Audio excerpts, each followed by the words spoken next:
अस्सलाम वालेकुम नाजरीन, मैं हूं अब्दुल-अज़ीज़। आइए देखते हैं आज का खबरनामा। AIMM प्रेसिडेंट असदुद्दीन ओवैसी की हिदायत पर नामपल्ली MLA जाफर हुसैन मेराज की निगरानी में मल्लेपल्ली कॉरपोरेटर जफर खान ने अफजलगंज में चल रहे ड्रेनेजेस के कामों का जायजा लिया है।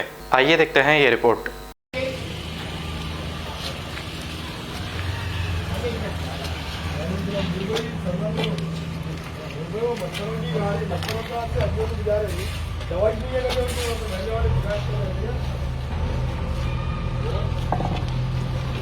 पहले वाले बोलो ना, पहले वाले बोलो, मुझे बात करो।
जर्मनटन हॉस्पिटल ऑर्थोपेडिक से मुताल्लिक हर मरीज यहाँ शिफायाब। बैनुल-अक़वामी शोहरत याफ्ता और इनाम याफ्ता doctor Mir Jawad Zar Khan, senior orthopaedic surgeon, advance operation theatre, ICU, digital x-ray, laboratory, physiotherapy, pharmacy, sharing और प्राइवेट रूम्स, लेडी डॉक्टर्स और डॉक्टर अर्जुमन सुल्ताना गैनकोलॉजिस्ट की खिदमात हासिल। वाजिबी फीस और मुकम्मल सहूलियात से हजारों मुतमईन। एम्बुलेंस से आरास्ता Germanton orthopaedic hospital, pillar number 150, Attapur, Hyderabad. खबर है शहर की, खबर है गाँव की, खबर है सारी दुनिया की। 7H न्यूज पसंद आए तो लाइक कीजिए, शेयर कीजिए और सब्सक्राइब करना ना भूले।